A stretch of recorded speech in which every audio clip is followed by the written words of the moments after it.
Boogie like Benson, I'm a who that. I'm a who that. Long as I'm living, I'm a who that. Lose or winning, I'm a who that. Sports coma, yeah, this is where we do that. Where we do that, where we do that, where we do that, where we do that, where we do that, Boogie like Benson, I'm a who that. I'm a who that. Sports coma, this is where we do that. Where we do that. Welcome, welcome, welcome. Somebody please better help. Running this thing like Elf. I thank God every day I'm not a felt. Go to YouTube Live with Big Q and the guys. If you ain't ride or die, the bandwagon get flipped. Been marching in, that was way for the ring. I was yelling out your shame for the championship. Bucking on Tampa, duck down. Falcons, pluck, get shut down. Panthers ain't much touchdown. The vision really belong to us now. So much hate on the Saints, you could probably tell. Ever since Bounty Gate hit the NFL, when things seem fishy, then you probably smell the crooked referees on Roger Goodell. Yeah, Boogie like this, and I'm a who that. Every day I'm living, I'm a who that. Lose or winning, I'm a who that. It's the sports coma, this is where we do that. Where we do that, where we do that, where we do that, where we do that, where we do that, Boogie like this, and I'm a who that. It's the sports coma, this is where we do that. You're listening to the Sports Coma with Big Q and the guys on the PRO Media Network. Welcome. You're now rocking with the Sports Coma with Big Q and the guys, where we have intense, entertaining, educating, and enlightening sport talk from your favorite sports fan. What's poppin'? Who Dat Nation, we up in this thing. Shout out to the great Saint Think Tank, the Who Dat Nation, man. Much love to you guys. Appreciate you being in this episode of The Coma, man. We're going to look at the Mickey Loomis end of the season press conference. Shout out to the fam. Appreciate y'all. We up in this thing. And what's really interesting about this whole ordeal, man, is the fact that Mickey Loomis first said, he was going to wait a week for the emotion to dissipate. But on the emotion I see Mickey Loomis doing is doing a lot of smiling. There's no, he just simply doesn't have the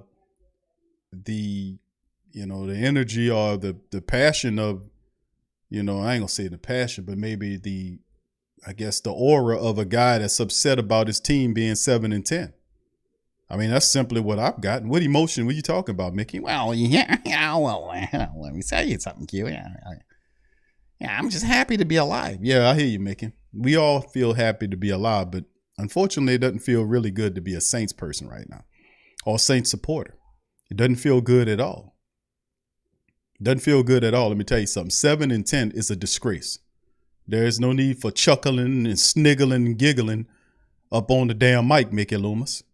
And then gets up there and really doesn't say anything. But anyway, before I even get into any of that, let me get an opportunity to give thanks to the Who Dat Nation. Shout out to you guys, and much love to the great Saint Think Tank. Much love to you guys. Appreciate you being up in this thing, man. As always, as we're going to talk some Saints today with Mickey Loomis. We're going to hear from him. I'm the probably the only person in the world that does Mickey Loomis impression. But, it's really interesting listening to Mickey Loomis talk about plans and lack thereof anyway. But some of you probably heard it, but most of you probably didn't. But if you didn't hear it, then we'll go over it now. So don't even worry about it.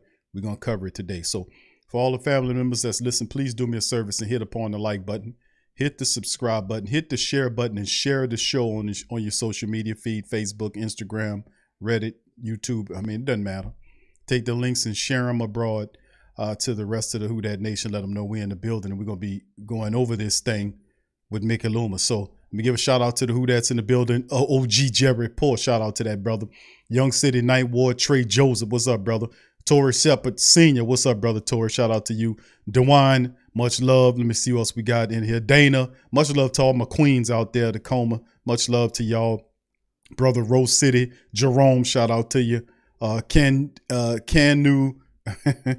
you to you, shout out to you, fam. Appreciate you being here as well. Pelicans Nola, much love. Mr. Who Dat, much love. St. Doug, what's happening, my brother? Shout out to you. Tragic 504 in the building as well. Kathleen, how you doing, queen? Much love to you. Judah, Eternal Absolute, CeeLo, Jared, all the Who Dats that's in the building, man. Much love to all you guys. I appreciate y'all popping in on this thing. Much love. Now, so what we're going to do, we're going to play. We're going to get into it, and we're going to play with Mickey Loomis. I'm going to delve right into it. L-Dub, what's up, L-Dub? Shout out to you, my brother. Appreciate L-Dub being in the building as well. We're going to talk about this stuff, man, because very interesting. And he said that Doug, I don't know who that is in the organization. Maybe y'all can let me know who he's referencing as Doug. The only Doug I know that's affiliated with the Saints is Thornton, that's tied to the Superdome, the unelected board that sits on top of the Superdome in the arena. That's self-appointed and board, that sits on top of the monies of that arena in both of those as well. Very interesting how the dynamic works, almost mafioso-ish. A lot of those systems act the same way, but it's up to the people to get a grander understanding on how these things works and then move in unison to stop them. It's all on the people, man. I'm telling you. Boy, that's one thing these people fear is the people getting one mind. That's why they practice all these ill-gotten games to separate and divide the minds of the people, create class warfare, economics, all against the people. It's his fault because he coming over here. No, it's this fault because he going over there. All this stuff to divide and separate the people. And it's only a tiny bunch of them that's doing it. And boy, if you ever got on code, boy, the world would change overnight. I promise you that if you stop believing them. But anyway, Dave, shout out to your shrine. Tony Martin, good to see y'all in the building, man. Much love to y'all, man. Appreciate y'all. But we're going to hear what they got to say. Even in the Great Saint Think Tank, we practice critical thinking. We practice critical thinking, and we don't just look at it in what they call a fan perspective. We are not fans. I'm not a goddamn fan. You call yourself what you want to call yourself. But remember, fan is short for fanatic. And go look up what a fanatic is and tell me, is that a term of endearment? A fanatic is not a term of endearment. A fanatic is a person that's devoid of critical analysis and just totally rabid, emotionally driven to the ends of the person that is ultimately benefiting off he or she. It is not a term of endearment. It is not. But what you are more close or akin to a supporter than you are a fanatic. A fanatic's not entitled to anything. A supporter is. So at the same time, we question these narratives and the things that they say, and I understand and realize that when you talk about some of the stuff that goes on, like he said, he's going to wait a week before he did it. They just did the Mike Hoss interview 2 days ago. We did the show yesterday recapping Mike Hoss's, and then the ferry 2 days later, I changed my mind. I'm going to do it right now. Then gets up there and starts giving you nothing. He gave a few niblets and giblets, and we'll go over that. But it's just amazing, how these people behave, man, when they feel like there is a total sense of entitlement, like how they operate. How dare you? How dare you operate in such a novice? And I mean, it's just ridiculous, man. How dare you move with such lackadaisical, non-decisive movements like you got the game plan figured out. I can understand why the Saints, the entire organization, is sleepwalking right now. Look what the leadership on top is doing. Is there any reason why you see the team in the malaise? The whole season long, I was saying, why are the Saints in the malaise? Why aren't Demario Davis, Cam Jordan, and these others getting upset to the point where they're forming team-only meetings to challenge themselves to right the ship? None of that occurred all season long. I was like, why were they on this Jesse Jackson keep hope alive bull crap the whole year? Even when Demario Davis got up there, Triplett says it sounded like a prepared speech to him, which Demario, well, it wasn't a prepared speech. He was talking from the heart. No, he wasn't. You could tell when somebody giving you something from the heart, it hits you hard. It hits you different. Like when you hear me talking, you know damn well I'm not talking from no teleprompter or for some programmed speech. This is coming straight directly from the heart and soul of a diehard, downing in black and gold man. All of this is coming straight off the dome, baby. Straight to from the dome to your ears. That's how it hits like that. That's why it hits, because it's raw emotion. It's unprepared, man. This is not this is not something that is just ran out. You hear me talking straight, the thoughts directly, live time to you, nothing prepared. So it's very interesting, A, the energy of the interview, and B, the fact that he sped it up as opposed to wait till next week to let the emotions dissipate, whatever that means. What do you got to deal with emotions? You're running a business. The Who Dat Nation, they're upset because you let them down. You put a coach on top of a team that underperformed and you went backwards. So any person that supports the team is going to be upset because they were saying the whole season long that, man, we need to do something. We need to do something. We need to do something. We need to do something. We need to do something. We need to do something. And they didn't do nothing. The whole season long and just sit up there. It was unfortunate season. No, it was unfortunate. Nobody seen it coming. No. We seen it coming. You best believe we own it. We own these people. That's why they speeding up their timetables, because they understand they gotta act differently because you thinking differently. They gotta speed it up. I'm telling you, we own them. We own them. We own them. We own them, ain't you? Ain't we? We own them, and they listening to what you saying. They listening to what I'm saying. They know that we talking that real deal Holyfield here. We talking that we gonna keep. We on your bumper. You hear me? We up on you. So anyway. Shout out to the fam, man. We're going to do what we got to do in this thing. Shout out to my brother, Big Low. Shout out to you, bro. I'm going to give you a call, bro, as soon as I can, man. I just busy. But shout out to my brother, Big Low Country. Say, Low, you looking pretty slither in that score tee, bro. We got it on the community section of the page. My brother, Low, he is a good brother, man. He came down for the Atlanta game. And he was at the Dome. We met up, him and his wife and his family member, and we met up and we ate at Bobby Abear's joint. And shout out to Marley Mall. He came and stopped by. But we went in there, and me and him and his girl, his kinfolk, and my girl, we was in there sitting down there eating. We had a good old-fashioned time, man. So shout out to Low, man. Good brother there, man. Good to always see that brother. All right, so shout out to the rest of the fam, man. We up in this thing. Let's get it popping and snapping, because I want to hear what Mickey Loomis got to say. I know y'all want to hear what Mickey Loomis got to say, and we're going to hear y'all put one in the chat if y'all can hear, but please hit the like button for me. What's up, Ramsey? Shout out to you. Thomas, Ant-Man, KB, Pammy, Whammy, Lee Charles, shout out to y'all. I ain't see y'all before. I've been running my mouth. Josh, GOAT23, shout out to you, brother Josh. His brother Sir Rogers, brother Terrence Collier, brother Tony Martin, Shrine, brother Dave Nickerson is in the building as well. Eternal Absolute, shout out to you, my brother. Appreciate you stopping by as well. And much love to all the who that's. What's up, Rob? My boy Rob McCoy in the building as well. Big ups to you, bro. So y'all sit back, buckle up. If you got something to drink on, that's perfect, because it is Friday. It is Friday. So if you got something to drink on, that'll only make it even better, baby. Baby, it's going to make you laugh, baby, and not make you cry, baby. You know how we do. Anyway, here go Mickey Loomis. Here we go. Here we go. Let's talk about it. Let's get it on. Let's talk about it. I tell you what, man, I ain't messing around, man. I ain't telling you. No mention of Jameis, no nothing. I just don't understand these people. I'm sorry. I just don't understand these people. What's wrong with them?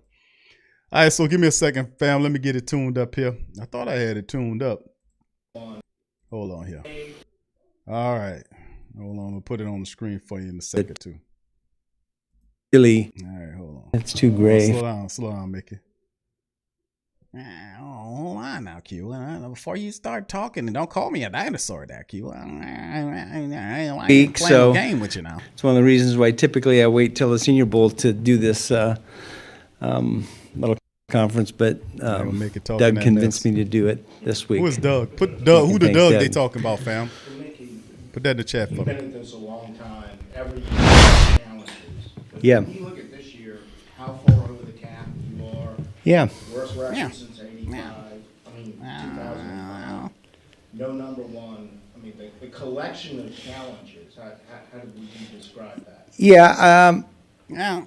Look, all those things are true, but yet, True. it's a little misleading, I think, to say, for example, we don't have a number one. Well, we traded that. We got 2 number ones this year, so I'm really happy with those 2 guys. Not happy that Trevor was injured and that slowed his progress, but I think we're really excited about Trevor and Chris as being part of our team. So.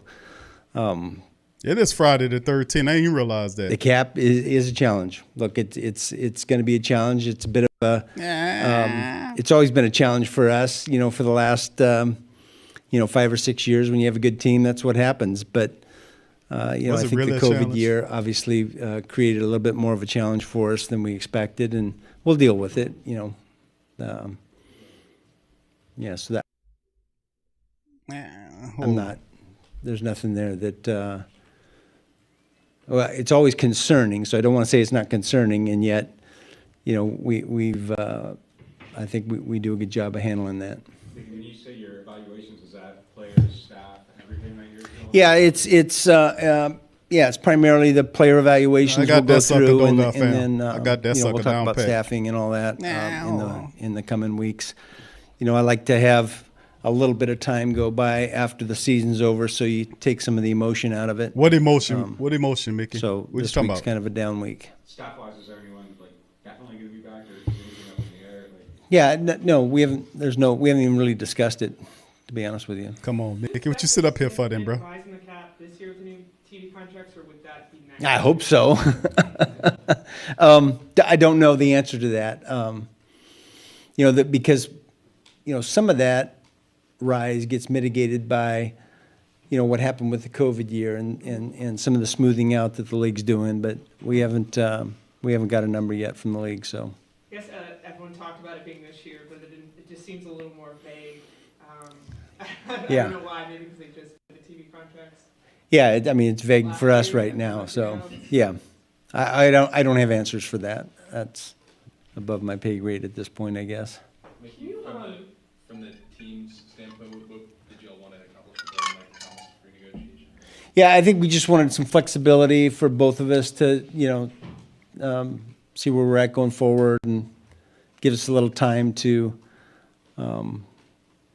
you know, work on that. Look, the main thing here with Mike is for him to get healthy and get back being the player that he's been for us in the past. And, you know, look, I was really excited about him at the beginning of our season, and unfortunately he had the toe injury and that had to get taken care of. But it's not anything that he can't come back from. Mickey, just to clarify, since you said staff decisions won't start till next week, Dennis Allen's definitely staying as the head coach of Yeah, this team. yes. And what is your evaluation of the job he did? Yeah, again, we're gonna, you know, discuss that next week, and I don't think it's fair for me to discuss that with you before I've discussed it with him. Okay, hold on, bro. Stop the presses, Mickey Loomis. Stop the presses, bro. Then what you sitting up here for, Mickey?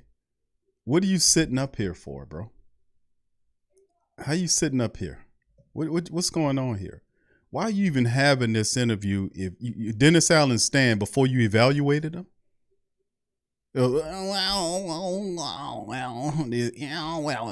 Listen, yeah, the evaluations, that's not going to be till next week. But Dennis Allen is stand right. Oh, yeah. Well, how is he stand and you didn't do the evaluation, Mickey? What's going on here? This don't make any sense, bro. Why are you sitting up here doing this press conference and you don't have all the information? How is Dennis Allen able to survive? And of course, we all know this is just throwing it out there for the rest of the family members to pick it up.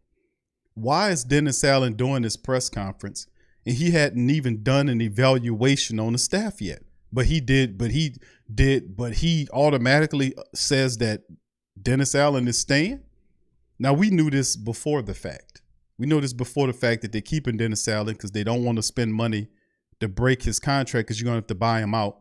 And then they will have to go into another hiring cycle to hire a more credible coach to come in and fix the bull that he destroyed, he being Dennis Allen, which would be the right move to do. But see, all of this stinks. All of this is lowbrow type stuff. And Mickey Loomis sitting up here with no answers, and he didn't evaluate his staff, but he gonna sit up here and tell you that Dennis Allen is staying? How is this possible, Mickey? And notice he's chuckling. He's up here skinning and grinning already. Yeah. Ain't nothing funny, bro. That's why I'm asking him about emotions. What emotions? I had to let the emotions dissipate, Q. What are you talking about? You sit up here skinning and grinning, dude. Bro, ain't nothing funny up here, dog. Nothing funny out here, bro. That's the problem, bro. Everything is a freaking game to these people at the top because they think they know it all, man. But they got to come for us for the money so they can sustain themselves. But they think they know it all. You sitting up on the top of the team, and really, man, as this progresses, it just shows me how pivotal Sean Payton was in that role as the head coach / general manager and all this. Because when him out of the picture, these guys, they look a lot worse than what they actually were when he was there. Mickey Loomis doesn't have the ability to get in there and make sure that he keeps the team together. We knew Dennis Allen was over his head five games into the season. When the team was on losing streaks, we knew he was over his head. Mickey Loomis lets him destroy the team. And then it's just disappointing. No, you had an opportunity. I'm not the same as you, Mickey Loomis. You're the general manager of the team, which means you had a direct ability to affect wins and losses in that building. You have a direct line of communication to the head coach where you could have corrected these issues, starting with the quarterback position. When there became a fracture between Dennis Allen and Jameis Winston, Mickey Loomis should have been in there to fix that. Because I really do think if we'd have had at least 3 or 4 games from Jameis last year, we might have been able to get some extra wins where they needed, where the offense was stalling out. I mean, it's just amazing, man. But look at him skinning and grinning up there. Ain't nothing funny here, Mickey. Has anyone asked about any of your executives, personnel executives for other GM jobs? Not yet. Mickey, can you go a little bit more into the Michael Thomas contract? Was that something his camp approached you guys with, or? Yeah, I don't think, I want to discuss, the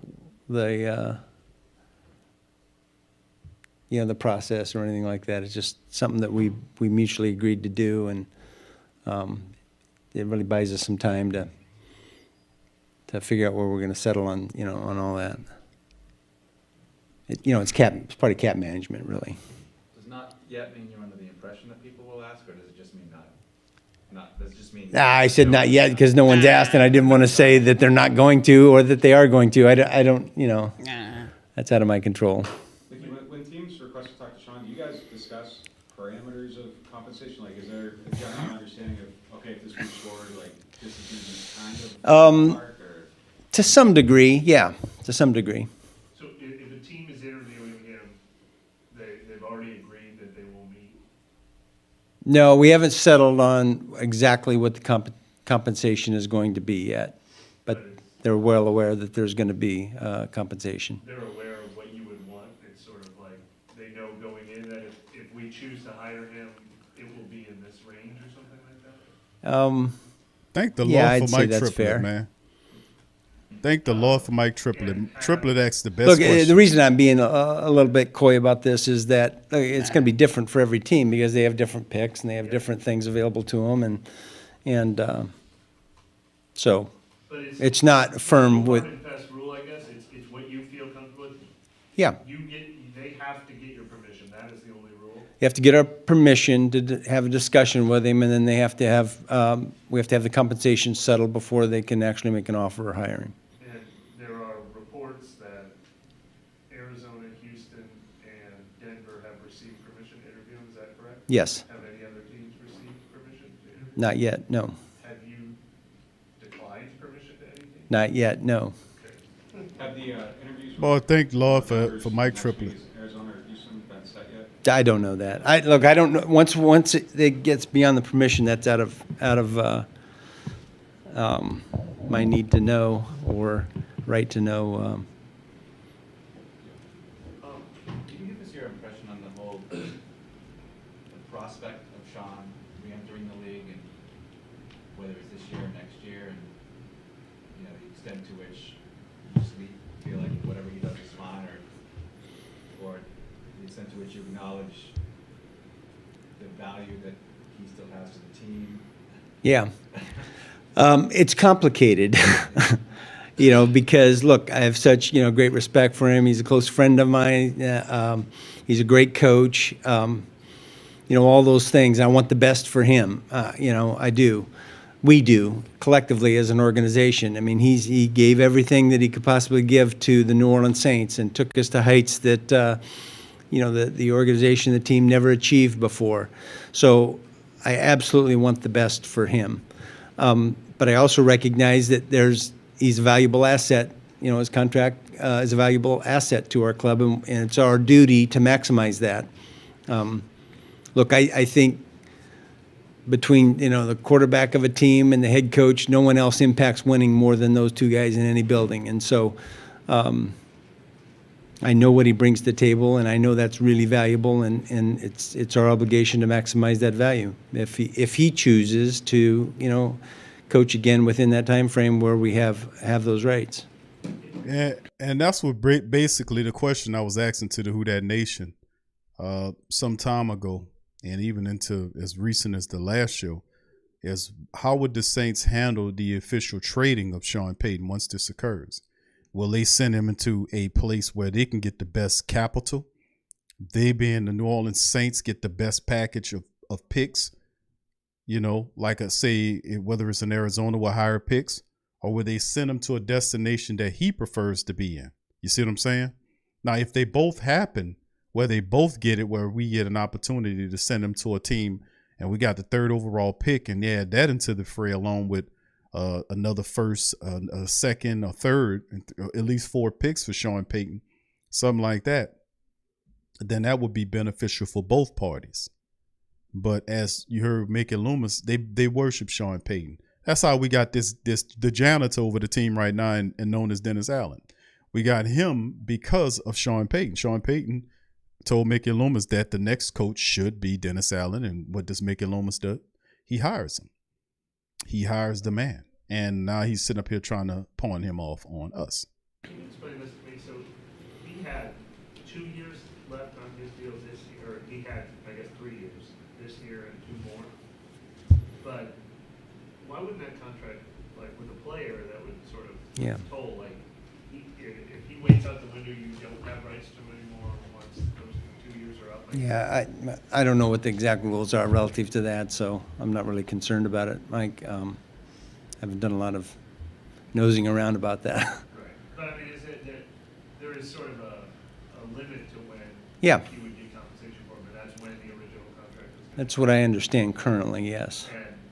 But as of now, you're not paying him anything, he's not working at all, right? Right. So,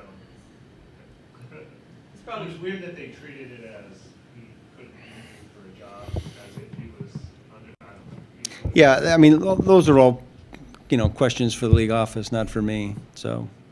Mickey, as you head into the offseason, how do you feel about the team's current quarterback situation? Yeah, again, that gets back to, our evaluation of the roster.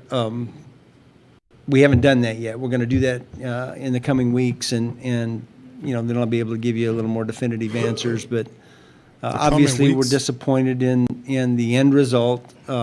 7-10 wasn't what our expectations were coming into the season. It should have been. You ain't do nothing to stop it. We didn't make the playoffs, so we're, obviously we're not happy about that. Now you skinning and grinning and sniggling and giggling up here, man. What you talking about? How are people asking you about the quarterback situation? Again, we haven't have anything to say about that. We'll talk about that in the coming weeks. He said coming weeks, plural, as opposed to what he said previous in the same interview, next week or something like that. So we got coming weeks now. So he's not going to evaluate the team or even talk about the QB position or what the team's blueprint is of the team going into for the coming weeks. Dude, you going into the first week of non-football. All of this should have been hashed out over this week. Why are you doing these interviews and you don't have any information? There's no information on why what's your concepts? What's your idea of or your opinion of Dennis Allen? Well, we're not going to do that right now. We got to hold on. We'll talk about that next week. No, bro. No. Mickey, no. No, Mickey. This is all wrong, bro. You don't have any facts, bro. You don't have any information. It almost feels like you got up here because we was calling you out and you had to get up here and talk it, but you give us no facts. You don't think we realize and know? We're the great Saint think tank, man. The brains of the Who Dat Nation. You think for a second people are not going to understand what you're talking about? You're not giving them any information. The mere fact that you get up here with an end of the season press conference and don't even cover none of the basic information shows me that you're unprepared and you don't have a plan. How are you having press conferences with no real information? This makes no sense to me, and it shows why this team looks the way they do. From top to bottom, these people are flying by the seat of their pants, man. They flying by the seat of, man, listen, these people don't have a idea what they doing, man. But you ask me, I've been watching Dennis Allen the entire season, the whole season. You ask me for a full evaluation on Dennis Allen right now, I can give you a full in-depth analysis, breakdown, and everything else you want to know about Dennis Allen from this season. I'll give it all to you right now.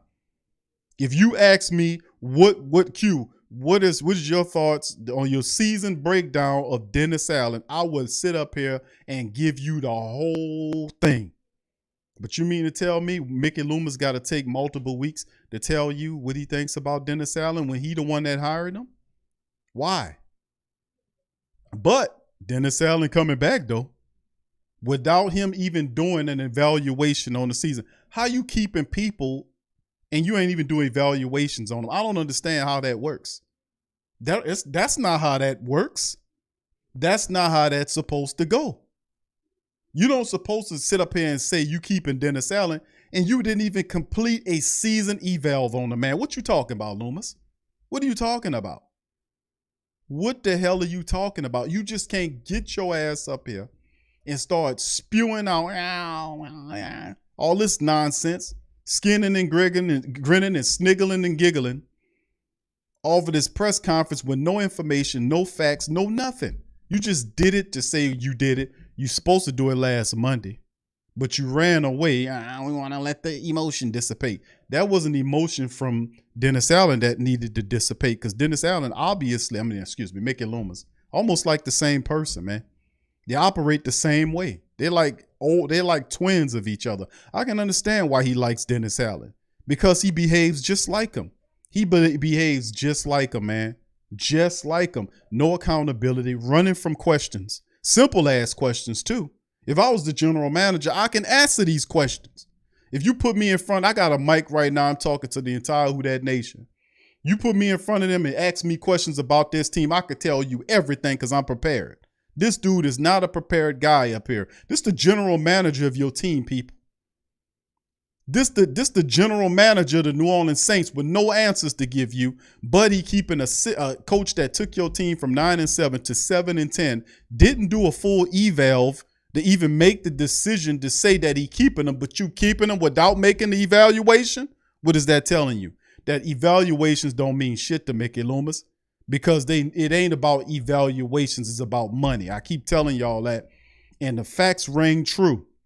That the Saints don't want to get rid of Dennis Allen because it costs money to fire him and they are lazy. They don't want to go back into the hiring cycle and interview coaches to replace him. So it'll cost you money to break his agreement, fire him, and pay him off, and then more money to hire a replacement for him. It is much cheaper and easier for these penny pinchers to be able to sell you on Dennis Allen for another year and get all these fanatics out here to fall in line. Well, Dennis Allen's not that bad, Kill. Yes, he is bad. And you have all these people because they'll ball up in the fetal position because they don't have any idea of what using power is to flex your power in Who Dat Nation. Your power, what power are you talking about, Q? Your spending power, man. Spending power, because that's all these people respect is your dollar. They'll tell you whatever it is to get that money up out your ass. They'll tell you whatever it is. And being that we know that, you know what you need to do. Let's go back to skinning and grinning over here. And yet, I also thought that, man, there's a lot of really positive things that happened during the course of the season. Really? Break it down. That give me optimism going forward. Let me hear it. The stuff you guys did with Davenport and Anivada's deals, pushing those that void big bags, that's just to buy a little more time? Yeah, it's just flexibility, cap management and flexibility, yes. Is the door so, I'm assuming that means the door is opening if there is, a deal that can be reached for. Yeah. Absolutely. Davenport don't need to be on this team, man. When you sat there at the start of training camp, you were a lot more optimistic, as everyone was. Yeah. Just at this point, without doing the evaluation, what superficially, what are some of the factors that led to not having the success that you expected? Yeah, I mean, look, I think there's some obvious things that, we had a number of injuries that. Oh.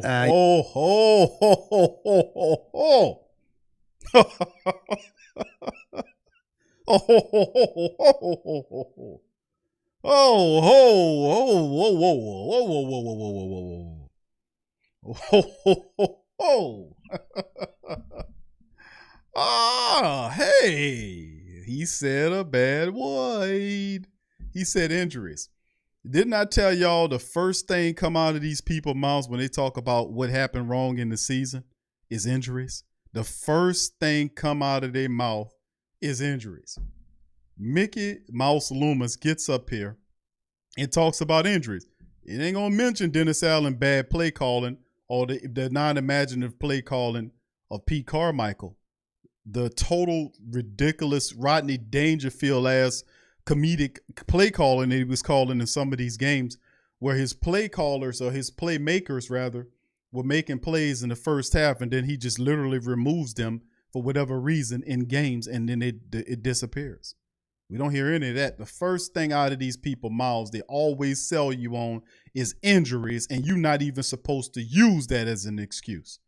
They tell you that at the start of the season, but by the end of the season, oh, it's the number one excuse out the mouth of Mickey Loomis. You're expecting to have some injuries, but I think the volume that we had and the magnitude of, or the quality of the player that we lost a lot. You better cut that out, bro. Who you talking to? We had more injuries than anybody ever had last year. And we still won 9 games. Miss me, Loomis. You're not talking to some dumbass fanatic. You talking to people that understand how stuff work here, man.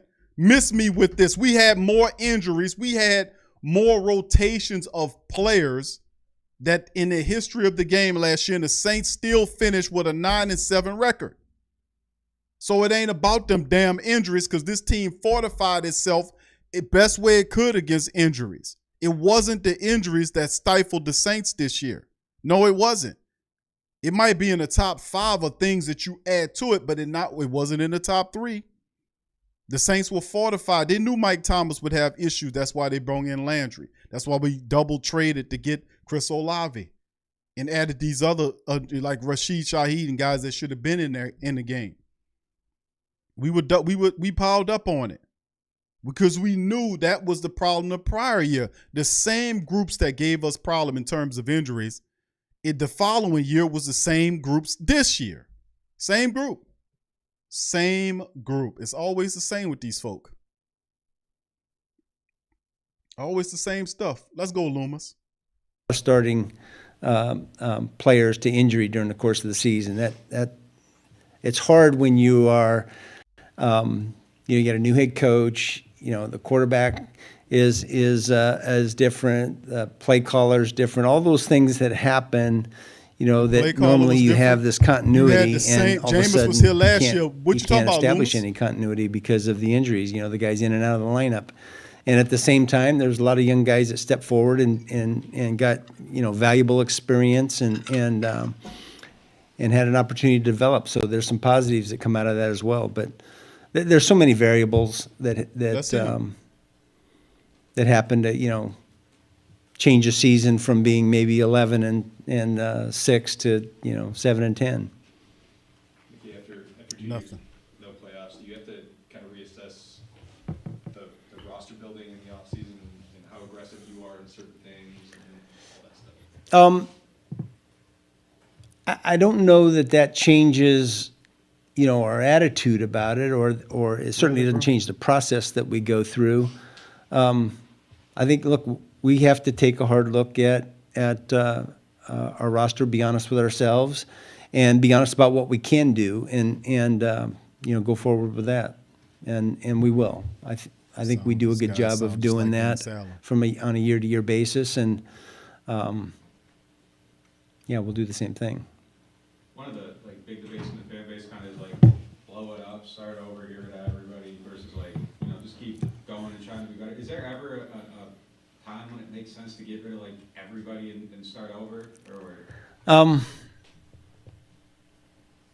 I don't know. Maybe. I don't think we're there by any stretch of the imagination. We have a really good defense with a lot of young core players on defense. We have really good, bro. we have some really good offensive players, and we got holes. We do, but I don't think we're anywhere close to that in my mind. So I don't agree with the blow up philosophy either, man. A couple years and some of your better players like Cam Jordan, Demario Davis will gradually go into retirement. You know, they're there. But the idea to have a Demario, to have these guys, was because the Saints were supposed to capitalize on what was a window of really talented players that the Saints were able to get into prime situations. When you look at the contracts and you speak about guys like Michael Thomas's his agreement, Elvin Kamara's agreement, Cam Jordan, and Demario Davis, there's a window, even if you add Tyrann Mathieu to that, it's a window that you have to try to capture a championship with in the next 2 years. And that window is shrinking. Now, when you add a guy like Dennis Allen to the mixture, what it does do is it makes it throws out the old timetable. The old timetable is no longer valid because Dennis Allen is so poor in his skills as a head coach, is that he can't capture the true attributes that you would need to propel a team with that veteran core and those young guys around the veteran cores into the playoffs. Anybody commonsensically believes Dennis Allen, who lacks discipline, and enough discipline to maintain it over many weeks, to be able to translate wins from win to win and keep them going. His teams win and barely win, and the offense doesn't participate most games if it's just one touchdown. And it's repetitively ridiculous. He doesn't make any real adjustments during the season. He rolls out the same lineups. And even when we talk about the defense, which Dennis Allen had complete control of, the defense, which that's supposed to be his side of the ball, it allowed 132 rushing yards per game against them this year. 132. Now, last year, this team was a top 5, top 10 team and stopping people from running on them. How did it get so bad, so poor, so fast? And then once you realize it was bad, so poor, so fast, why didn't you make the adjustments by bringing in a veteran, minimum players, like, bringing the vets minimum players in, because they had them. Philadelphia did the same thing when they pulled guys off the street like Linval Joseph and others and brought them onto the team to add to their interior defensive line because they were getting gashed on. Saints didn't do none of that. That guy sit up there and watched that team and looked at the statistics week after week and after week, and the Saints was just getting destroyed up the middle. He didn't change any lineups, didn't do anything different. No imagination. No, just pour out dumb and bad situations, period. So this is a bunch of poppycock, man. That's all I can say. Mickey Loomis he didn't even do his homework, man. He's standing up here trying to talk to people about evaluations, and they haven't done anything. Why are you up here, bro? Seems like teams that do that have a hard time ever coming back. Like, some teams just stay. Yeah, I think that's an easy thing to say, but I mean, you accumulate talent over a number of years. Right. It's not like, look, I wish every year we had a draft like 2017 where, you're getting 5 or 6, really, really good starting. Well, if you stop reaching for players, stop drafting players that we don't need. Cesar Ruiz, Davenport, who would have been available later on in the draft. Boy, these decisions come back to bite us, don't they? And we talking about we need a quarterback. Q. We had a quarterback. We had several opportunities at quarterbacks during the draft. Sean Payton purposely passed those quarterbacks up because he don't know how to groom young quarterbacks. That's why he's looking at teams that got good quarterbacks that somebody else did the work for. You see that? When they were asking him what team would appeal to you early on before we even got to this point, he was talking about San Diego, the Chargers, and certain teams that already had veteran quarterbacks or a young quarterback that somebody already gave the game to. Because Sean Payton can't take a young quarterback and teach him the game. He can't. So you got to have a veteran guy or a young quarterback with 3 or 4 years on him that somebody else done schooled him. That's how he operates. That's his kryptonite. I'm not blind about Sean Payton's inability to develop a quarterback outside of Drew Brees. He struck on lightning with Drew Brees. And he could not, and that showed you because he couldn't recapture that. He couldn't get a guy in here, and he had decent quarterbacks after Drew Brees. Hell, Teddy Bridgewater came in here and was damn near went undefeated as a quarterback in the Saints building. Why didn't he stick around long? Because Sean Payton stabbed him in his back. lied to him and told him that he was going to be the franchise quarterback, and then turned around and told Taysom Hill he was going to be the quarterback. So when the contract came up on Teddy Bridgewater, Teddy felt betrayed because Sean Payton lied to him. And I covered this on the show all the time, so you can see where Dennis Allen got it from. You can see where Dennis Allen gets the backstabby ways from. Sean Payton backstabbed Bridgewater, then told Taysom it was going to be his job, then tried to go back to Bridgewater and say, come on, Teddy, this is your team. And Bridgewater said, man, I'm getting the hell out of here, and went to Carolina. You see? That's how this works. I'm a historian of this team, man. I know what time it is. I don't sugarcoat, and I don't play no games, man. I don't romanticize history. That's what the hell happened. And because his backstabby ways with the quarterback position and his craziness, we should have checked Sean Payton's head out. You should have called a shrink to sit down there and check his brains, because who in this world believes Taysom Hill is Steve Young? Nobody believes that, man. Oh, Taysom Hill is Steve Young. No, he is not. The first time Taysom Hill snaps the ball 6 yards behind the line of scrimmage, he don't even go through his progressions. He don't even look. And then he has an opportunity to throw the ball. You know what he does? He don't even look. He just turns into a running back. He just wants to be a running back all the time. He don't take shots down the field like he's supposed to take shots down the field. He don't do it. So at the end of the day, no, he's not Steve Young. Not even close. So, I mean, it was just ridiculous. All these years, and it still culminated. So when 2019 came up, Sean Payton was talking about leaving. He stuck around. His words was because he didn't want to leave. That's the same time Anthony Davis left for the Pelicans.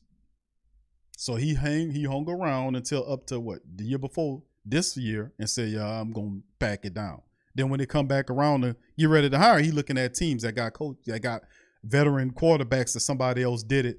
And I'm saying, man, he looking for a situation with a stable quarterback situation while he unstabilized your QB situation in New Orleans and running from it. Isn't that a pound of tea? I just calls it like I see it, fam. Players, but that's more unusual. So I'm not sure I'm answering your question, but you're not answering nobody's question. Time for us to. We don't have any plans on blowing things up. Yeah. You ain't firing Dennis Allen. I wouldn't say that we blew things. Well, yeah, you're right. That was a complete change due to a lot of different circumstances. You're right. Yeah. Yes, we did do that before. In terms of a multi-year perspective, like you're talking about acquiring talent, as far as confirming that Dennis Allen is back, how does even though there's only 1 year as head coach, how does your long-term perspective on him influence your decision to stay the course right now? Yeah. Well, I think one of the things that we've had going for us for the past 15 years, whatever it's been, is stability. I think that's a commodity that's hard to come by in the NFL. And so, look, I'm looking for stability, and that starts with, obviously, starts with ownership and GM and head coach and having a core group of players that you nurture and develop, and so that's the attitude that we have, and that's the process, and that's the things that we believe in. So I'm expecting to continue that. And Mickey, you said in one of your previous answers that this team. Dude, that's why he needs to be removed, man. We need a fresh blood in there. This is old antiquated thinking, man. Old antiquated thinking that's gonna lead to many losses. This is not convincing nobody. This is not very convincing. This almost like somebody did, like, you remember that old Travolta movie Face Off with him and Nick Cage? I think that was Nicolas Cage. It's almost like this movie Face Off, like Dennis Allen is he got on Mickey Loomis's face right now, and that's actually, they sound the exact same, dead, believing, no substance to the words. He up here answering questions, haven't done his homework, no direction on where the team is going, no commentary on what's going on with the quarterback. No, you keeping the Dennis Allen, which is what he's doing is he's basically is really making himself look like a fool up here, for real. How do you get up here unprepared? How do you get up here and tell the media, oh, we're going to evaluate that stuff in 2 weeks? why are you having this press conference then, Mickey? You know, you said you was going to wait next week to have the press conference. And then 2 days later, after we do the show, the next day, you up here talking about Saints stuff, but we're not saying anything about nothing. This makes Mickey Loomis look really weak. This is sad, man. This is really sad, and almost points to the fact, you know what? You got to go, bro. You got to go. There is no justification. Listen, but people say, Q, you give him 1 more year, extra year. Listen, let me tell you something, family. I hear that. But even bad teams get rid of coaches. Look what, and the Texans by far are one of the worst team in the NFL. They went through 2 coaches in 2 years. Why? Because they felt like the coach that they have wasn't the right fit in the direction that they wanted to go. So even though they're a dumpster fire, I still give them credit for when they recognize the fact that the guy is not a good fit and they decide to move on from him to find the right fit. It's almost like that old saying, if you at first you don't succeed, try again. That's what the Texans are doing. And to a degree, I could respect that, because at least they trying to do something to find the right person to take them to where they feel like they need to be again. At least they're doing that much. So I can't say, you know, even though they don't win very much, but at least they're trying to get it right. This is ridiculous. How you going to sit up here, Mickey Loomis? This makes you look really bad. They sit up here and you didn't do none of your homework. You didn't do any evals. And I'm sitting up here, I'm telling you off top, that I evaluated all of these people, all these coaches, the players. You ask me about any player or coach on this team, I give you a full evaluation on them right now. That's how prepared I am, and I don't need to write nothing down. I'm coming right from here with it. Right from up here with it. So what you talking about? This man knows who's stinking and who's not stinking. He knows. But he going to sit up here and play this game with you. He knows what time it is because he watching them games just like you watching the games. He knows who's not performing. It's on film. He knows what time it is. But this dude looks really weird and sad to be up here talking about this. Oh, well, we're going to be all right. We're going to go into the future. We got consistency. No, what that is, what you're talking about, Loomis, is not what you calling it. Is what it is entitlement. What it is comfortable. You are comfortable. You comfortable. And I've been saying that. I said these people sit up here comfortable. When you reach a level where you get to a certain level of comfort in the NFL game, it's time for you to get on up out of there. You're not supposed to be comfortable. Not in the winner's mind. True winners don't get to a position say, you know what, I'm comfortable right here. I think I'm going to sit my ass on down. No, because they know the game goes on. In the NFL world, you can't afford to be comfortable because you got to always keep pressing on because it's a competitive thing. There's no such thing as comfortableness. That don't end the success that the Who Dat Nation felt over time was large result of guys like Sean Payton, who obviously was running this thing from top to bottom for all these guys to look like shit when he steps out of the picture.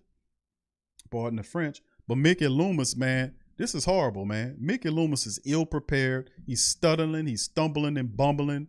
He don't know what the hell he's talking about. He doing these weird commentaries on evaluations of seasons, but then talk about, I'm not going to talk about evaluations of coaches or whatever, but then tells the media and the Who Dat Nation that Dennis Allen could stay. How you saying that he could stay and you haven't done an eval? How you saying that? Even though we know what time it is, I'm just bringing the BS out. That's all I'm saying. You see what I'm saying? You see the BS that I'm showing? This is BS, man. How are you didn't do no evaluations, but you telling us that Dennis Allen could stay? That Dennis Allen could stay a head coach of the Who Dat Nation. You didn't do any evaluations, but how do you come up with the thought process that he could stay? And you ain't doing eval yet. How, Mickey? That don't make any sense because it's BS. It's bull. It's a bunch of bull. And he just buying time. In a couple of weeks from now, they're going to talk about having a plan. This man don't have no plan at all. That's why I'm calling for him to be removed. You need to get out of there. No plan. Yeah, well, I think I don't want to do that right now. I want to go through this process that we have in the next couple of weeks because, you know, it's not just my opinion. It's the opinion of our coaching staff, and our personnel department, all of our football operations, and I have opinions about that right now, but until we have a consensus, I'd rather not get into it. Man, get out of here. You don't got nothing, bro. Expecting James Winston to be your starting quarterback, and obviously it didn't play out that way.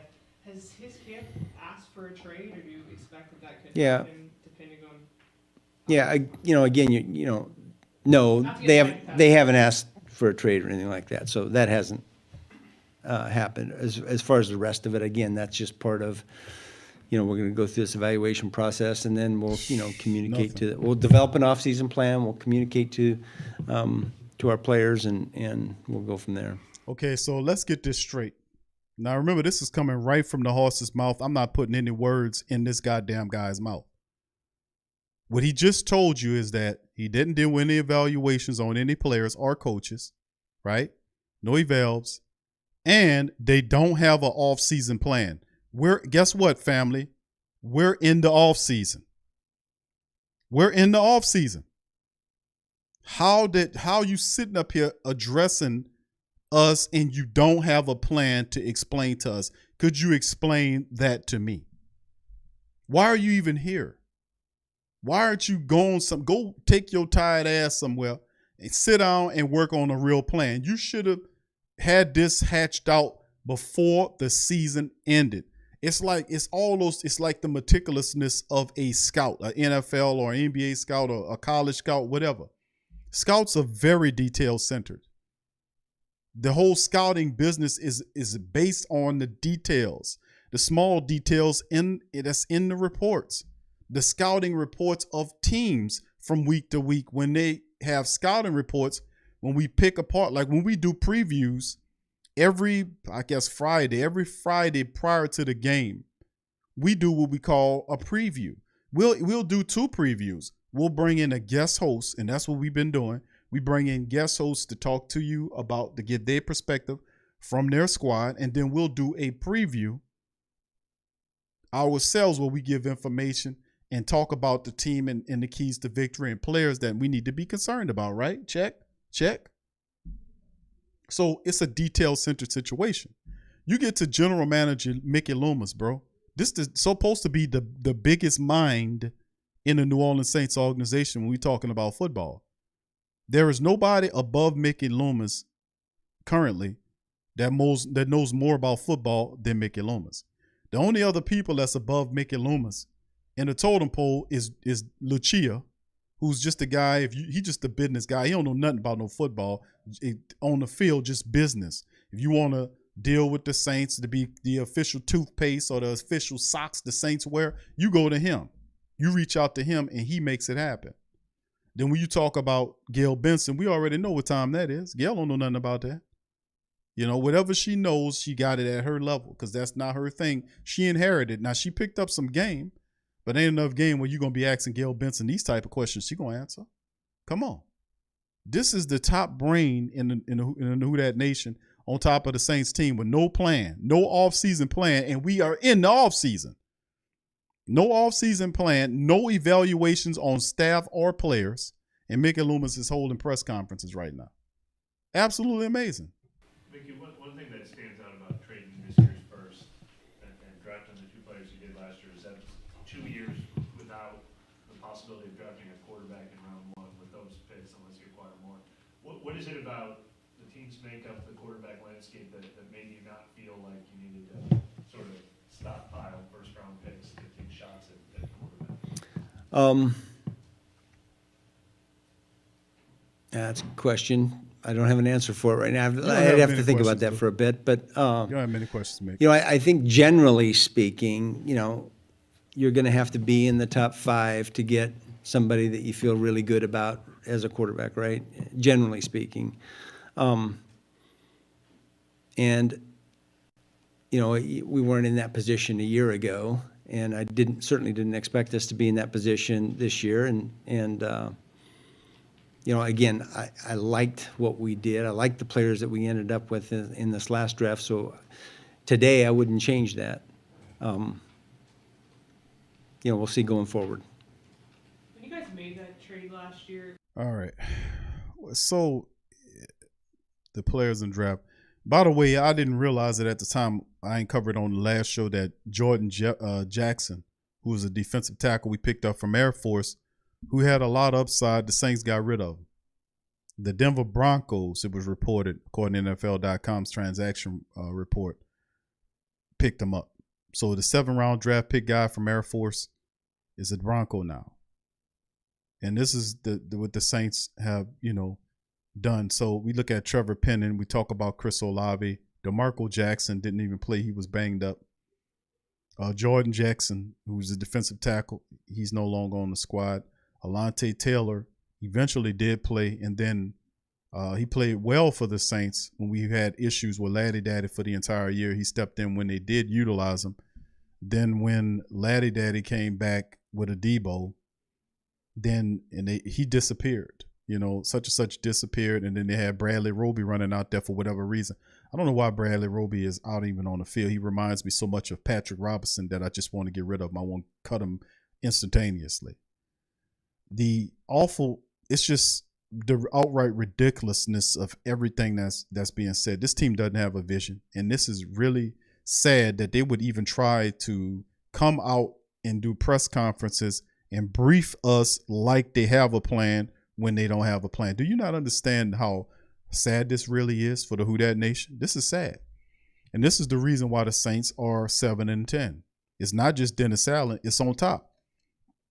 It's on top of the team, because if Mickey Loomis was really serious about winning, he would have been on top of the game plan from the beginning. What is he doing? It ain't like he's doing anything right now. What is Mickey Loomis doing right now? Huh? He ain't doing shit. He ain't doing nothing right now that he shouldn't have not had a plan together. You see what I'm saying? What is he doing? Well, he wasn't signing a bunch of players. They wasn't commencing a bunch of trades, and the team is out of the playoffs. What is he doing? He's not doing anything. So why isn't the plan done? Why aren't these player and coaches evals done? He ain't doing anything. He ain't. Thank you, Gorilla Man Joe. Shout out to you, bro. A first-round pick for Payton in a year, or was it the circumstances of what you just said? Yeah. A press conference to say nothing. Thank you, bro. Listen, You're I've never right. counted on getting anything for Sean because, listen, he might decide to do the media deal for 5 years. Who knows? So that's not something that I know I have a history of spending cap going forward, but we weren't spending draft capital going forward by anticipating that what we might get if he decides to coach again. Can you clarify if y'all have a number 6 for the Bradley Roby trade? I've seen some confusion as to how that played out. I don't know as I sit right here because it's really close. And look, we basically excused the staff after the last game. So I don't know where that ended up. To be honest with you, as I sit right here, I'll find out next week. You mentioned accumulating talent earlier, and one of the ways that this franchise has done it remarkably well is through the undrafted free agent. Yeah. market, to the point where Juwan Johnson said the other day, I don't know what they're doing, but it's working. Yeah. Can you speak a little bit to the impact of y'all's focus on that pool? Yeah, look, That's I all think Jeff that's a Ireland. credit to our Jeff area Ireland. scouts, our college scouting staff, our coaches. It's a collaborative effort. First, our guys identify players that have a particular quality. Usually it's one or two qualities that we really value, bringing them into the building, and then our coaches developing those players. And we've had good success over the years. It's been an area of pride by our college scouting staff and Jeff and all his group. It's Jeff Ireland, And, our coaches have bought into that over time about, developing someone that no one else expects, that guy to have success. And look, we're really proud of Juwan and Rashid, and we've had guys over the Shai Tuttle. We've had guys over the years that we've had a lot of success with that, and we're proud of it. And so we emphasize it, when we're going through the process. We talk a lot about those guys that are on the backboard that aren't going to be drafted. Jeff, in particular, does a great job of making sure that we have a big part of his Jeff targets Ireland on particular players that we don't It's Jeff Ireland. we don't think will be drafted. You mentioned And this is the thing too, as well, is the Saints are successful in a big part of it, just for some more information, and substance on top of that information is the fact that the reason why the Saints can get away with how they manipulate the draft, not the draft, the cap, and do all of these things to help out is because they spend money on certain guys. Not everybody got the big contract, but certain guys play like they do have a big contract. You got guys like Jawan Johnson, Rashid Shaheed, and others.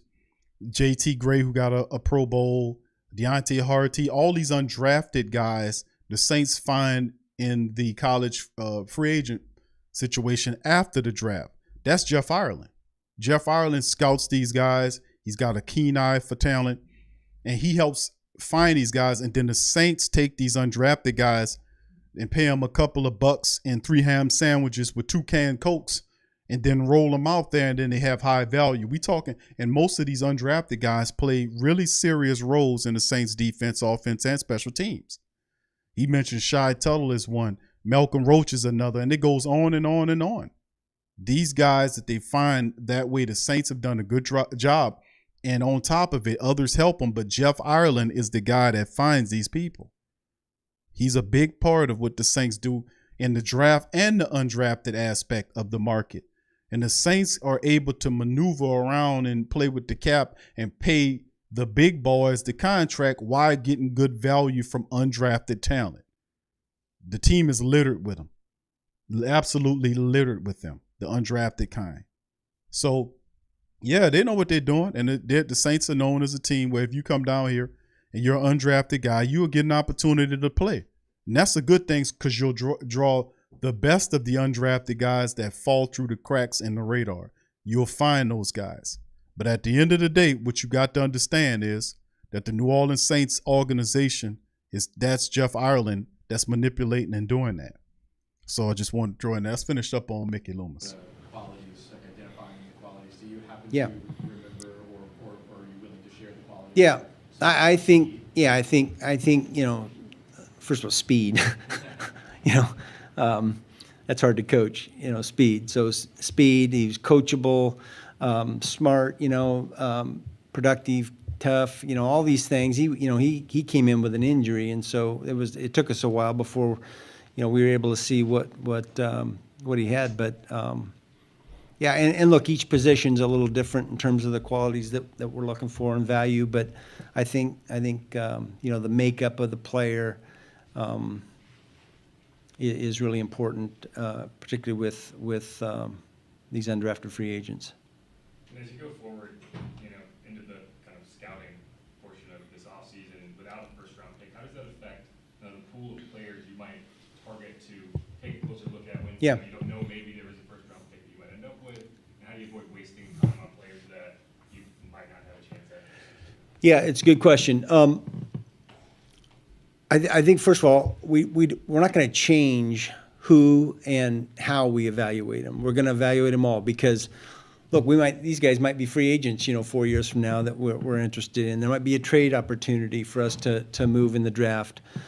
So we have to evaluate them all like we would. I think the only change might come when we start sending our coaches out and or we have the 30 visits that we're allowed to bring in the building. That might change a little bit in terms of, hey, we're not going to bring somebody in here that we have no chance to draft because, they're going to be a top, 5 or 6 pick or whatever. And, we've got no chance to move to that direction.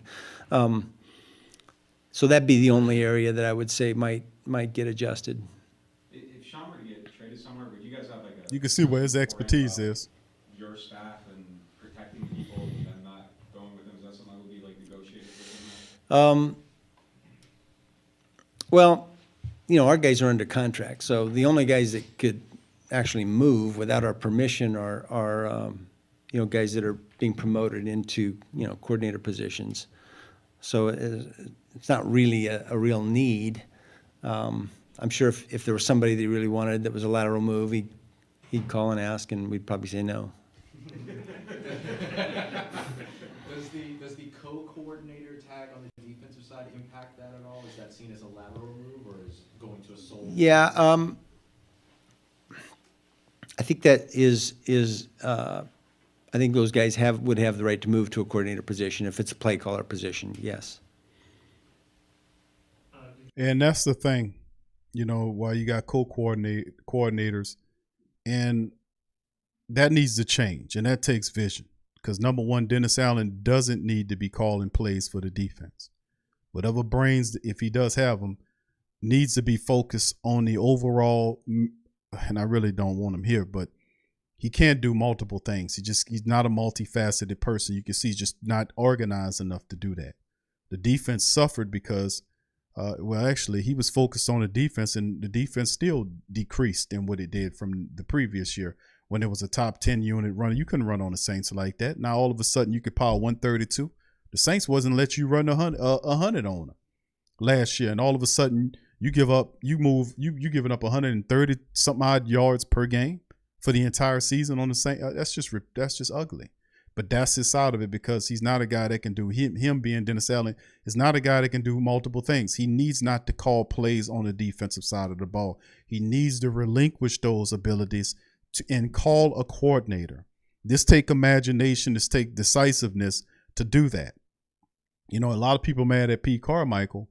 Indeed, Pete Carmichael, you don't have to fire Pete Carmichael. You can demote him. He'll stay. Pete Carmichael ain't want the damn job in the beginning. He wanted a lesser role in the back anyway.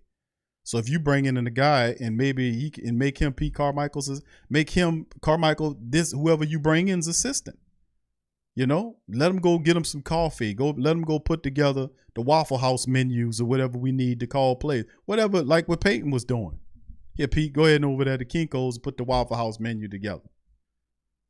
So at the end of the day, that takes vision to do stuff like that. And Dennis Allen is not a vision coach. He's not. He's not a vision coach. He's not that guy. He's not that guy. He's not that guy. He's a guy. That's an indecisive move to say, okay, I can't pick either one of you, so you both finish first place. I win. No. Pick one of these guys and make the decision on who it should be. I said it should be Coach Richard. That's my idea. Coach Richard did the Legion of Boom. He was the architect of that thing. He was the defensive coordinator there. Let him handle the chore. No disrespect to Ryan Nielsen, but up against a guy like Coach Richard, you're going to lose it every time. Let him take that position. Hell, at the end of the season, I was saying, let's get rid of him. We can't find the coach. Make Coach Richard the head coach. Hell, you ever hear the press conferences when Coach Richard is speaking? You get all your questions answered, and you even feel like you want to put a helmet on and go run through a wall for Coach Richard. See, some men had that ability to be able to get those guys to play for him, because when they speak, they speaking from a position of substance. You can feel the weight of the words come off of them and hit you, as opposed to these pitchmen who really don't have nothing to say. They're just filling and throwing out air, and people know the fluffiness of their words don't count for nothing. Let's finish up with this guy, man. Did you ever hear back on the appeals for the big injury fines? Not yet, but we haven't had the club hasn't had their appeal yet. It's going to happen next week. You guys are allowed to appeal as an organization as well. Yeah, we're allowed to appeal, and Cam had his hearing. I don't think he's heard back from. Someone has said that it's possible y'all wouldn't be able to appeal at all, which seems No. crazy. There's an appeal. He was injured. One or two more? Or no more. It's kind of related to the previous question. I'm trying to find the right way to ask it, but y'all done a lot of like the void years and spending future capital. Family years. Like, do you envision any of that aspect of things slowing down when you try to get the? Yeah, it has to. It has to because look, we've got to kicking of the can we've catch got up to with catch you. up. We've got to manage this back to the middle. That's been our plan all along, and obviously, the COVID year and the reduced cap and reduced, league-wide revenues and the smoothing out of all that is impacted that. So, but yes, we have to make up for some of that. You do have some of that dead money and stuff coming off the books with I think Drew and Ron come off the books. Mm-hmm. Yeah. So you're starting to kind of come back a little bit. Yeah. That's how it happens. You had mentioned the 2 years of injuries. How concerning is that? Do you anticipate looking into maybe changing things medically? Well, look, I haven't gone through. We haven't really drilled down, but my initial look at that is our soft tissue injuries are way down from a year ago, so that's encouraging. But we had some injuries. We had a bunch of rib injuries this year, for example, that that doesn't happen with this frequency. We've had some foot injuries that more frequent than we've had in the past. So yeah, we have to look at and say, hey, is there anything in common? Is there anything about these injuries that are common that we can prevent?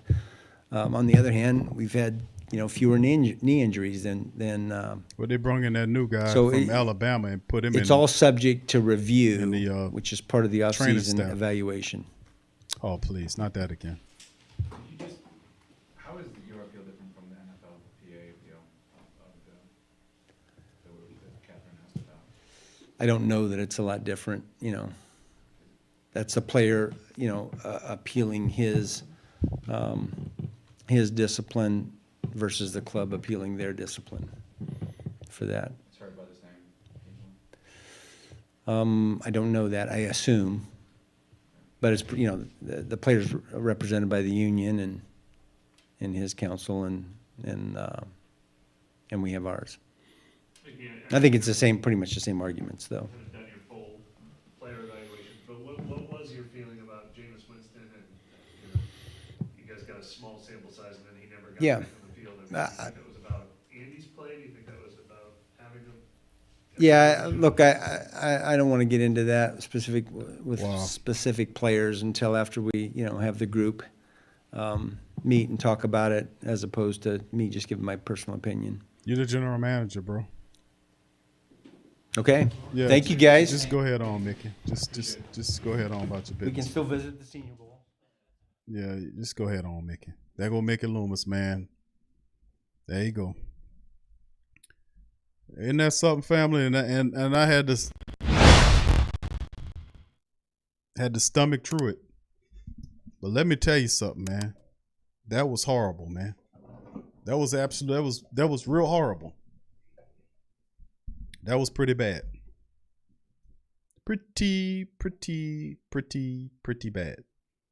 No answers. We didn't get any real substantive answers. They tried to get the question about the most important position on the team is the quarterback position. Oh, we're gonna have to wait and do the evals.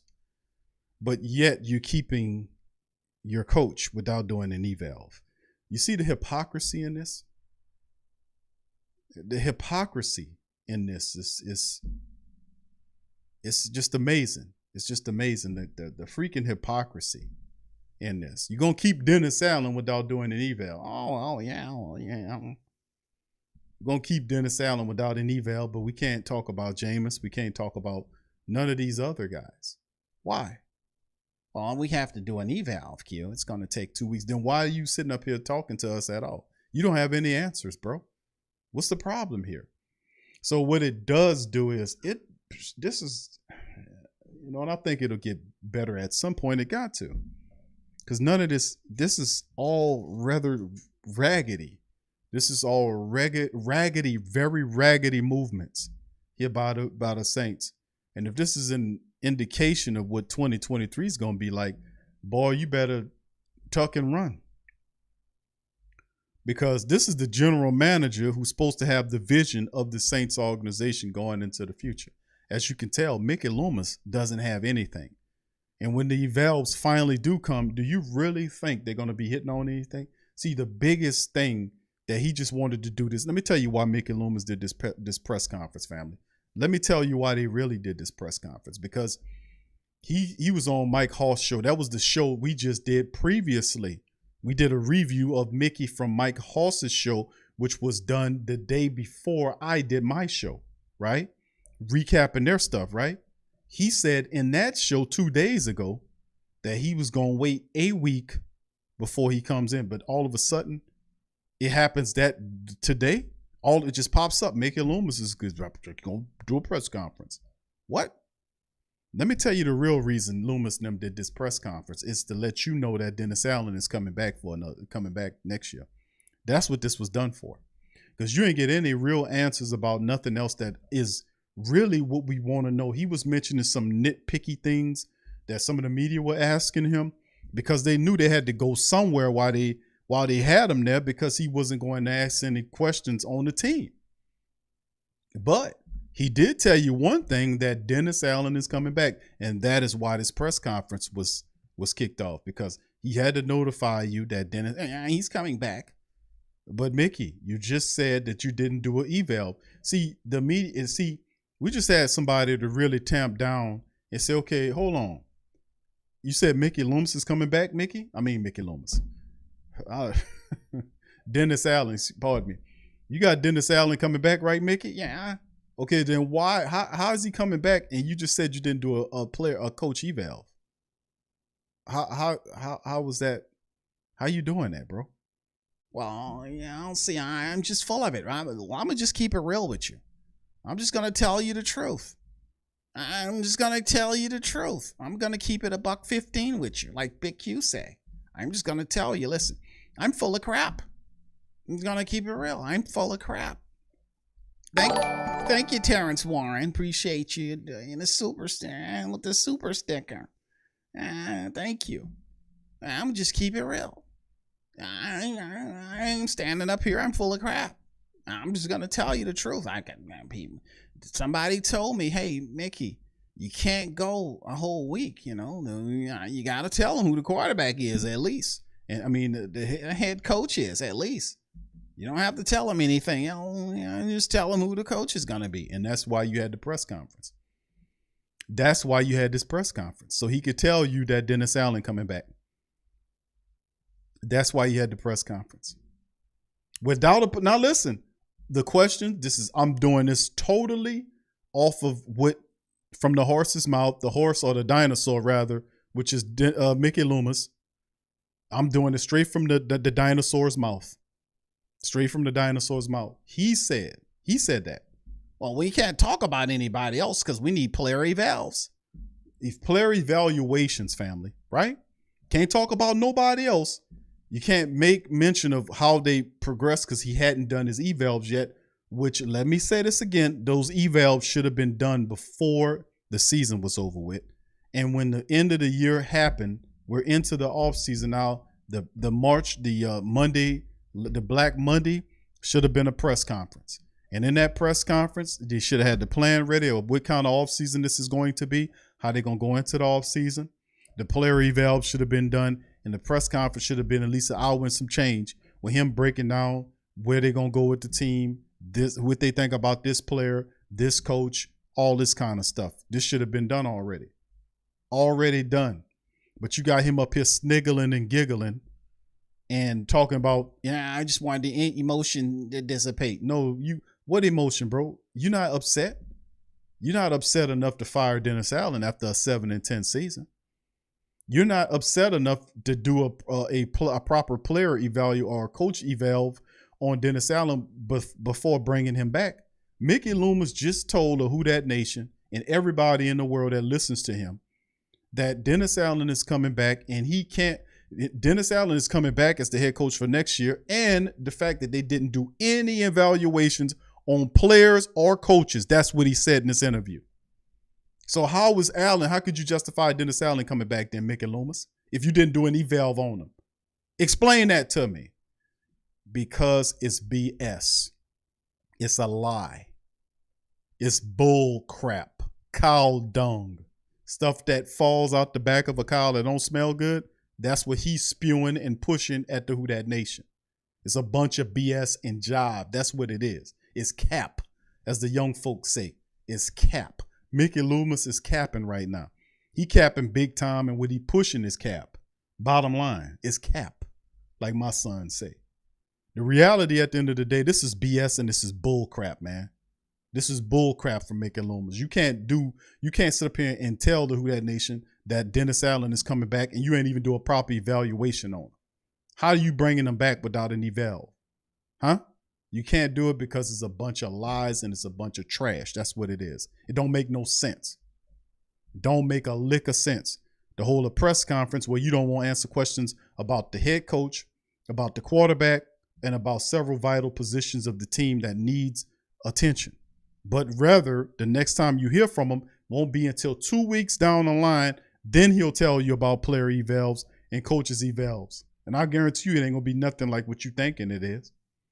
He did this. The press guy said, well, Q, what's the purpose of the press conference? The press conference was done just to tell you that Dennis Allen's coming back for this year. That's why this was done.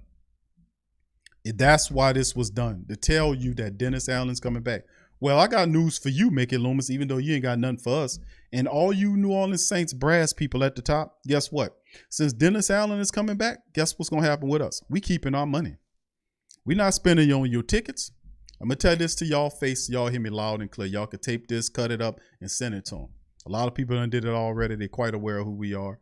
They understand. That's why a lot of this stuff is expedited. The timeline on what he talking about was expedited. Oh, well, Doug told me, hey, make you just have a press conference. We just heard from you 2 days ago. You told us you would do a conference in a week. Then it turned out the next moment you doing it because you feeling the smoke from the family members. You can't push people down the line. This is not, you don't even have a proper plan in place for the off season yet. You talking about it'll take a week or so to get. Why didn't the plan? You're not doing that much. You're not doing anything. Why wasn't the plan already in place? You need a plan in place. They got teams that got plans in place, that got people lined up. We still trying to think about what we want to do. And they got people out there that's going to find these offensive people, and they'll be in line to interview them first. What if they hire a guy that you were supposed to be on top of the game? It's that thing about, the early bird getting the worm. What kind of example is this that these people are setting? This is sad. This is ultra sad. Anytime you got rumor reveals about Mickey Loomis trying to get Sean Payton to come back to the team, where Sean Payton told you he ain't want no part of you. I'm gone. Destroyed your QB position and then going to a team where somebody did the QB work for him so he could sit on top of him. I don't have no respect for that. People can respect Sean Payton all he want. What Sean Payton did, he didn't leave this team off contract. He left with 2 years left on the contract or whatever it is, left on his contract. He quit. He stopped coaching and quit on the team. Something that he would ridicule players for. He did what he would ridicule a player for. He quit on the team.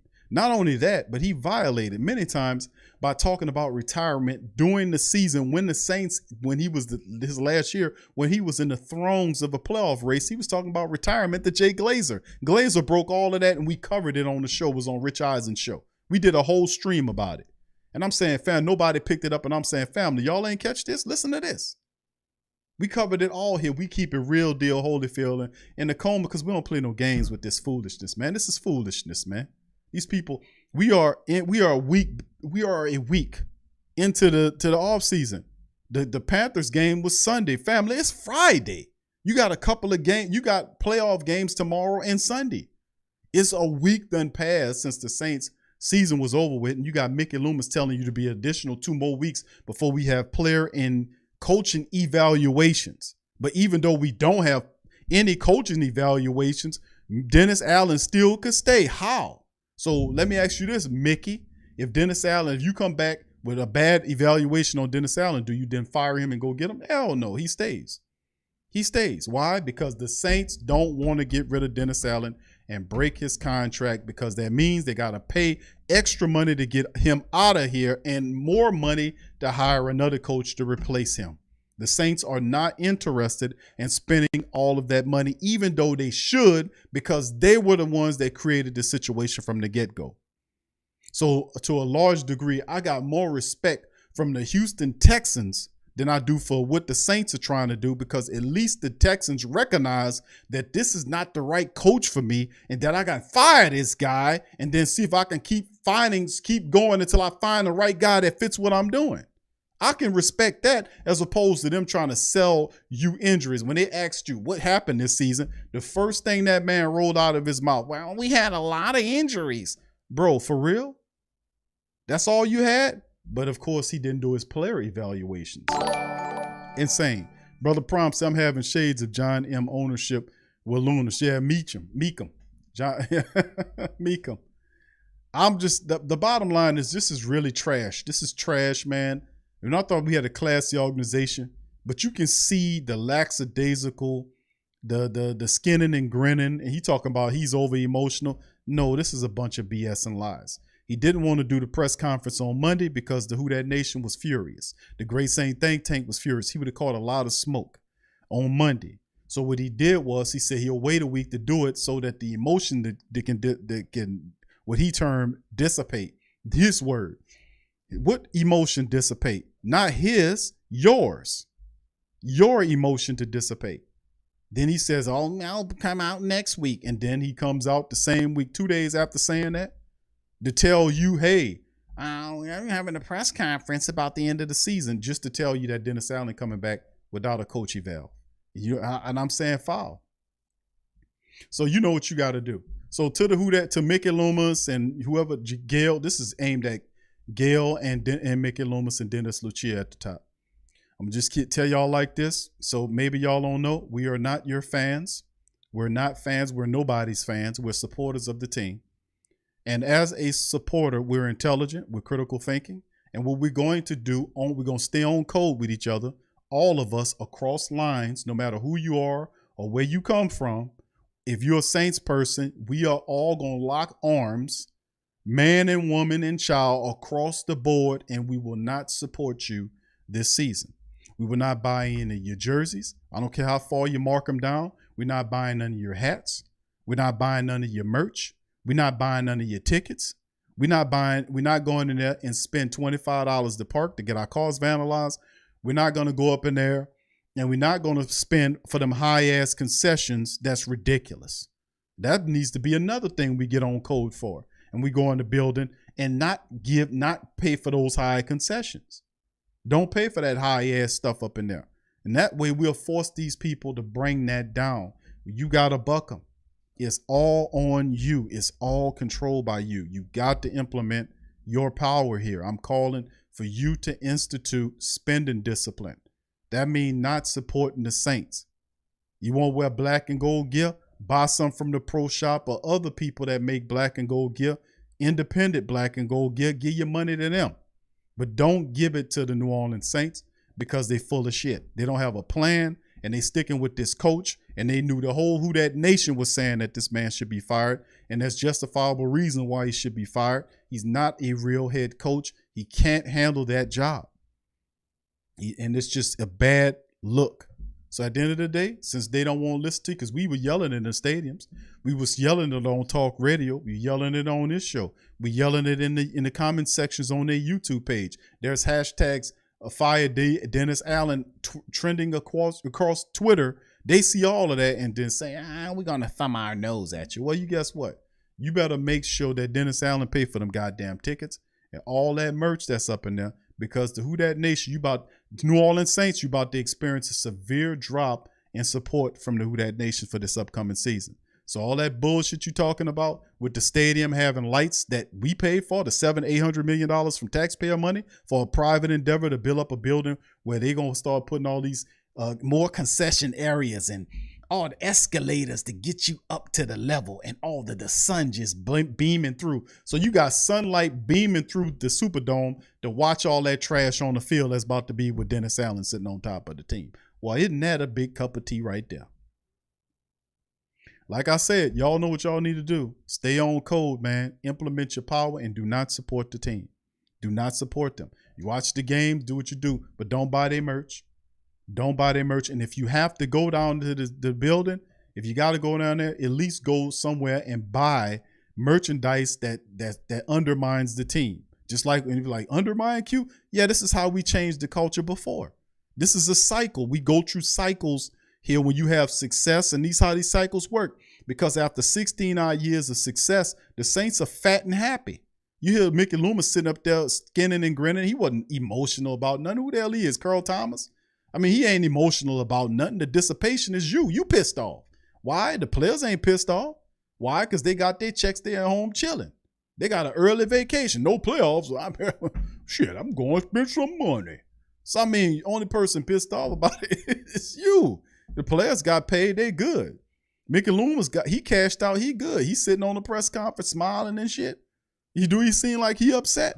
No, he ain't upset. Only you are. So any emotion that needs to be dissipated is yours.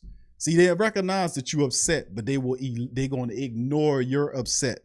They're going to ignore it and push this guy on it because you think you're stupid. We're going to show y'all something. See, you bastards don't understand, man, who the real power. You don't have no power in that team. That team is supported by us. It's our money that propelled the team. See, I understand the economic drive of how things working.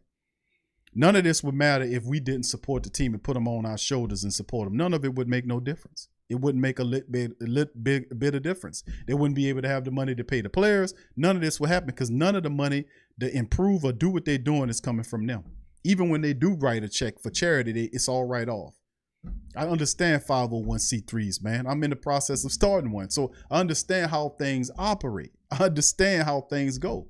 So at the end of the day, you're not really doing us no favors by stepping to us with no information and no plan. That makes you look bad. And it validates what we've been saying here forever. That I've been sitting up here telling you, family, that these people don't have no plan on what they're going to do. They don't have a plan. I told you about Dennis Allen, what they was going to do, and they did it. I told you that these people don't have a plan, and you heard it from the horse's mouth. So we just going to keep doing what we do here at the Sports Coma, baby. Anyway, listen, I'm going to get out on that. Listen, I appreciate y'all. I appreciate for all y'all do. We just got to stay on code, family. It's called for it. That time when remember the ain'ts and all that kind of stuff and the bags and all that, like OG talking about? All that wasn't people that just all of a sudden just came out of nowhere. That was the diehard black and gold people that came up with the ain'ts. That was black and gold people. It wasn't the Falcon people. It wasn't the Cowboys people.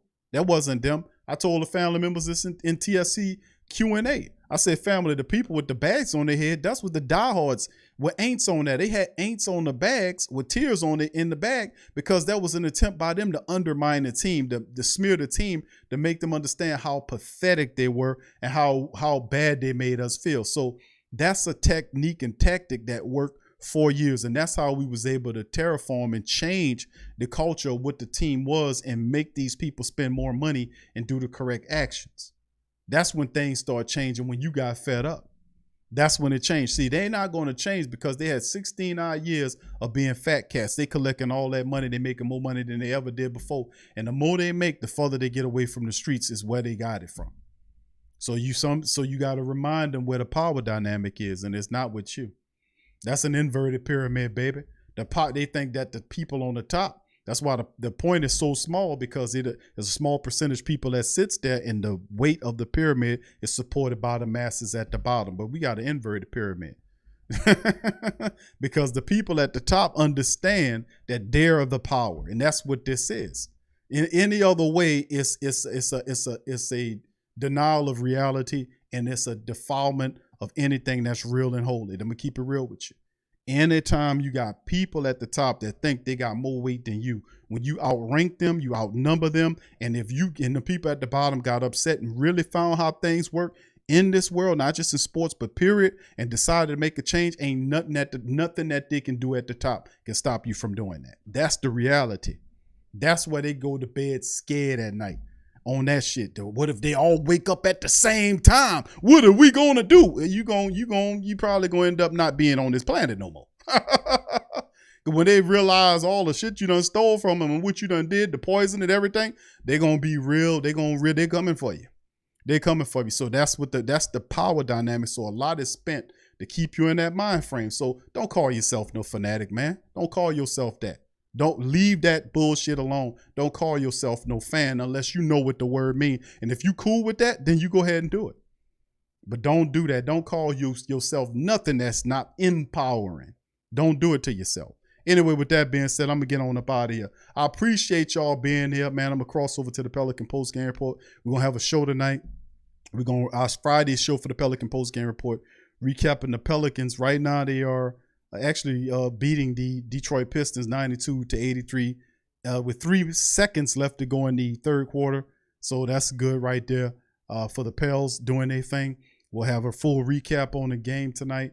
We'll open up the phone lines on the Pelican Post Game Report like we usually do every Friday. Me and DC will be in that thing. So with that being said, I'd like to thank all the family members for chiming in. Thank all our super chatters, Gorilla Man, Joe Terrence Warren, Brother Prime. Also, shout out to the Facebook families, Mr. Ramon Mims and Earl Fountain. Shout out to you guys for listening to us on Facebook. And remember, family, feel free to share the show's links.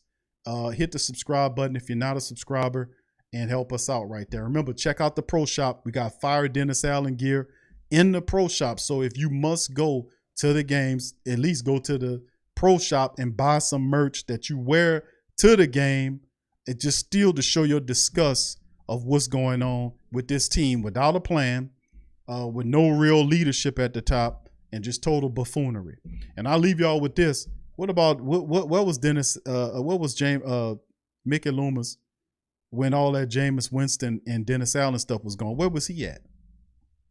The question is, he's been absent all years. He ain't doing nothing. What you doing? What are you doing where you can't come up with plans? Why you wasn't in there to fix that situation with Jameis and Dennis? That could have, without him, he didn't even have to go to the press, but that was the last dish effort. Where was Mickey Loomis in the equation? Anybody? I keep throwing this question out there. So, I mean, this dude's been disappearing the entire year. Then he pops up here with no questions and no plan at the end of the year. But he do know one thing, that Dennis Allen's coming back. Well, that's good, because guess what? We not. I hope you can pay for that shit. But anyway, with that being said, man, I appreciate y'all. I'm going to be out on that. Much love to y'all, man. Y'all hit up the pro shop. I'm going to put a special discount too, family. I'm working on putting a special discount to knock off 10%, 15% of stuff on Dennis Allen stuff for the family members. We know it's tight out here, so we're going to do the best we can do. So with that being said, I'm out of this joint. I love y'all. Who that to you?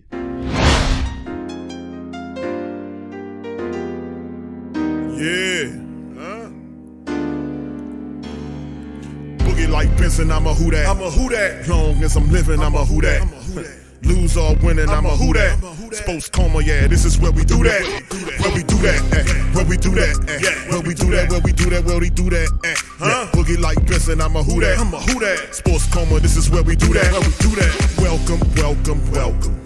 Somebody please better help. Running this thing like Elvis. I thank God every day I'm not a felt.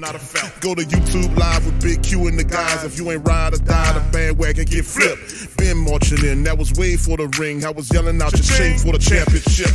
Bucking on Tampa, duck down. Falcons, pluck, get shut down. Panthers ain't much touchdown. The vision really belong to us now. So much hate on the Saints, you could probably tell. Ever since Bounty Gate hit the NFL, when things seem fishy, then you probably smell the crooked referees on Roger Goodell. Yeah, running like this, and I'm a who that. Every day I'm living, I'm a who that. Lose or winning, I'm a who that. It's the sports coma, this is where we do that. Where we do that, where we do that, where we do that, where we do that, where we do that, Boogie like Benson, I'm a who that. It's the sports coma, this is where we do that. You're listening to the Sports Coma with Big Q and the guys on the PRO Media Network.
Daily.com. That's right, the WhoThatDaily.com. Your one-stop shop for everything New Orleans Saints, New Orleans Pelicans, LSU Tigers, and even the top flight boxing news. So if you're a Who That and you're looking for a place to stay up on your team, WhoThatDaily.com is your site. The WhoThatDaily.com for the sport Who That in all of us. Check out the That's right, the Pro Shop is the platform's store, where you can go and buy all the latest merch to support the platform. Available at the Pro Shops, we have dozens of hundreds of products available for you and your family. Unisex tees for men and women, hoodies and sweatshirts, tank tops, kids and baby items, long sleeve tees, mugs, pillows, wall art, bath bedding, face masks, phone cases, stickers, bags, fanny packs, socks, hats, and many other items. Please feel free to check out the Pro Shops. The link is in the description section below.